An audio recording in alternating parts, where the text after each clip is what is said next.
Assalamualaikum warahmatullahi wabarakatuh. Baiklah, saya akan memaparkan LK 3.1. Menyusun best practice PPL siklus 2 model PJBL peranan virus. Menyusun cerita praktik baik. Best practice menggunakan metode STAR, situasi, tantangan, aksi, refleksi hasil dan dampak terkait pengalaman mengatasi permasalahan siswa dalam pembelajaran. Lokasi SMA Negeri 3 Bengkulu Selatan. Lingkup pendidikan Dinas Pendidikan Provinsi Bengkulu. Tujuan yang ingin dicapai. Best practice ini disusun untuk mengetahui peningkatan motivasi belajar peserta didik dengan menerapkan model pembelajaran Project Based Learning, disingkat dengan PJBL. Penulis Ice Purnama Sari. Tanggal 13 September 2022. Situasi. Kondisi yang menjadi latar belakang masalah adalah yang pertama, motivasi belajar peserta didik masih rendah. Yang kedua, rendahnya minat literasi, membaca dan menulis pada peserta didik. Yang ketiga, pembelajaran masih monoton. Artinya, guru yang belum menerapkan model pembelajaran yang bervariasi. Praktik ini penting untuk dibagikan karena dapat menimbulkan dampak yang sangat besar dan luar biasa dalam proses pembelajaran, yaitu yang pertama, dengan menerapkan model dan metode pembelajaran yang bervariasi, siswa sangat antusias dalam mengikuti proses pembelajaran, mulai dari pendahuluan, inti, simpulan, dan sampai dengan refleksi, serta penutup. Yang kedua, model dan metode pembelajaran lebih bervariasi. Yang ketiga, media dan alat dan bahan pembelajaran lebih inovatif dan tidak monoton, sehingga menarik perhatian peserta didik, dalam arti peserta didik tidak membosankan.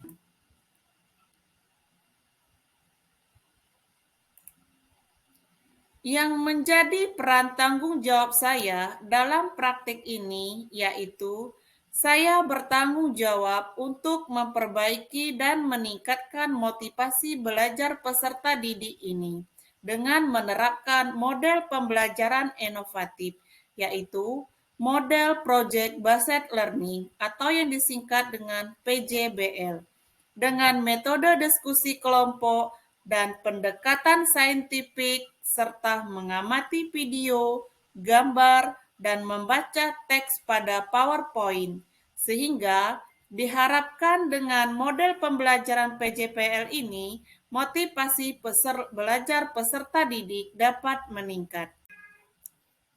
Tantangan. Setelah dilakukan identifikasi masalah dengan refleksi diri, wawancara dengan kepala sekolah, pakar, pengawas sekolah, wakaf kurikulum, teman sejawat, guru, siswa, dan kunjungan rumah orang tua siswa, maka yang menjadi tantangan untuk mencapai tujuan tersebut adalah yang pertama, faktor kemampuan kognitif yang dimiliki anak. Yang kedua, faktor lingkungan yang tidak kondusif. Yang ketiga, literasi peserta didik kurang. Yang keempat, kesiapan peserta didik dalam proses pembelajaran. Yang kelima, mayoritas orang tua jarang ada di rumah karena sibuk bekerja, sehingga komunikasi antara orang tua dan anak tidak terjalin. Yang keenam, kurangnya motivasi yang diberikan orang tua kepada anaknya. Tantangan dari sisi peserta didik tersebut di atas berdampak sekali pada proses pembelajaran di sekolah.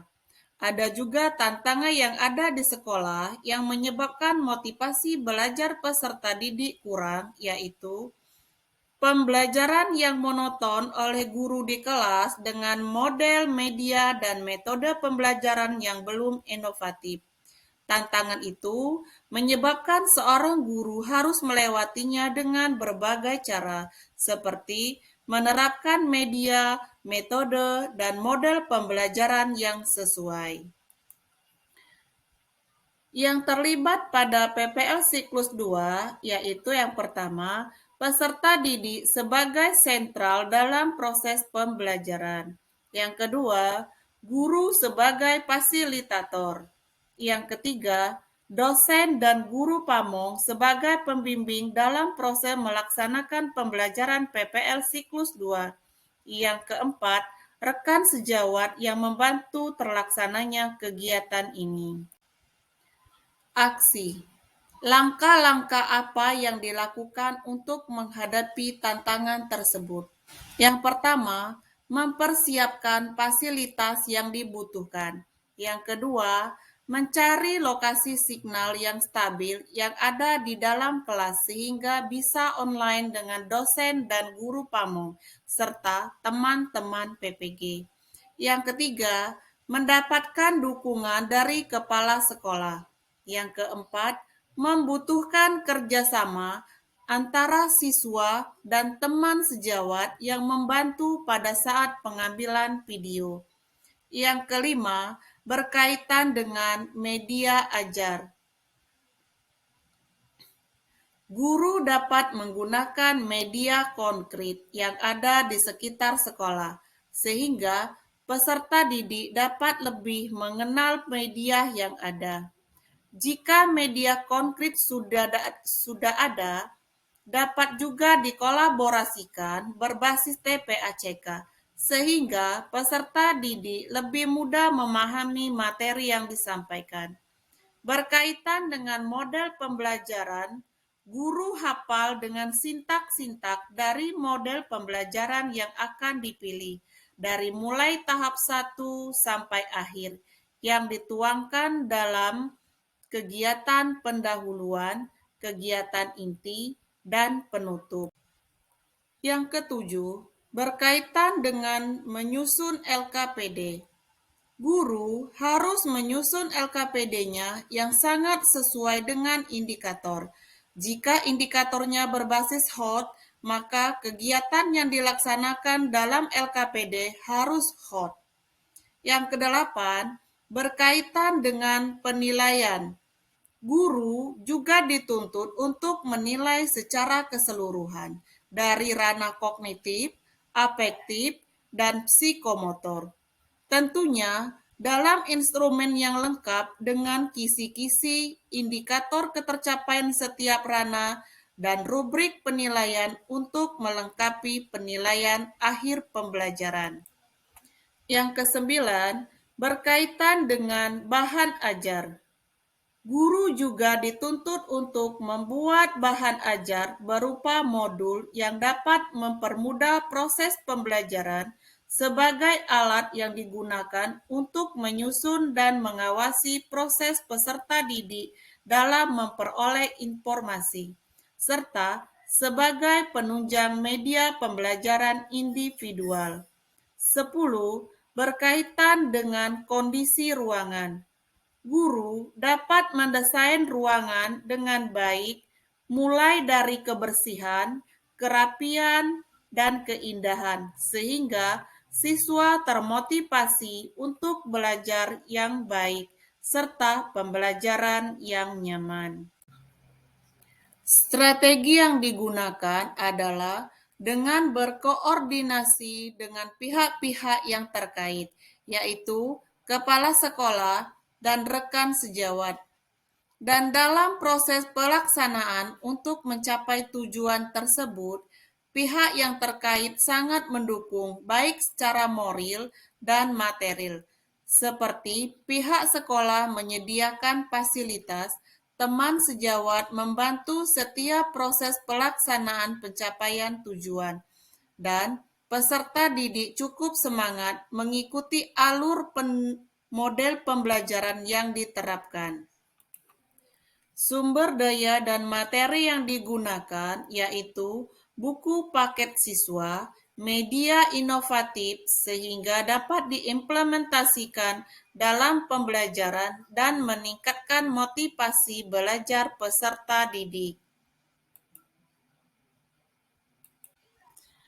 Refleksi hasil dan dampak. Dampak dari aksi dari langkah-langkah yang dilakukan adalah mengenai penerapan media pembelajaran berbasis TPACK dengan model Project Based Learning atau yang disingkat dengan PJBL. Peserta didik lebih bersemangat dan tidak cepat bosan dalam pembelajaran.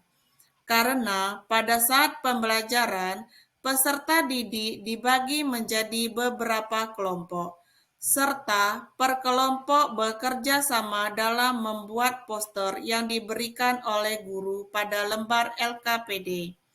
Dengan menggunakan model pembelajaran Project Based Learning yang diterapkan efektif meningkatkan motivasi belajar peserta didik.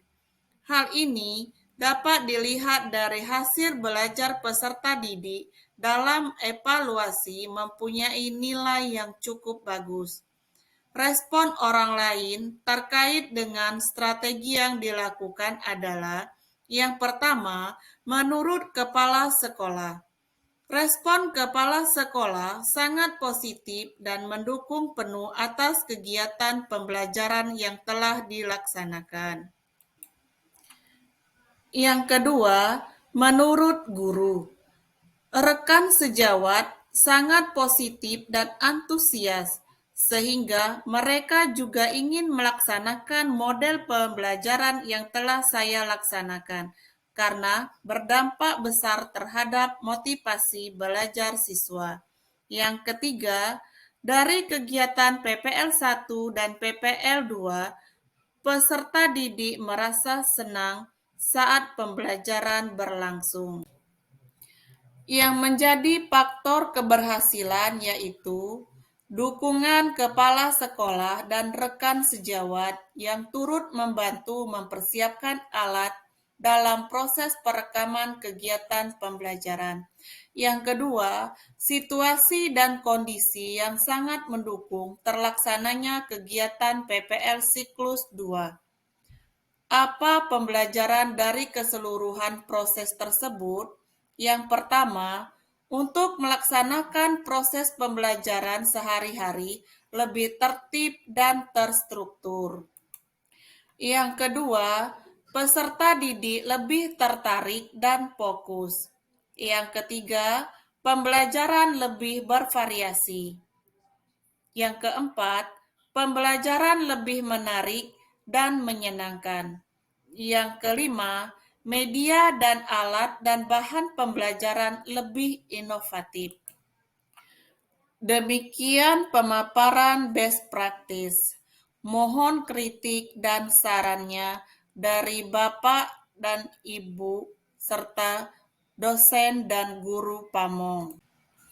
Saya ucapkan terima kasih.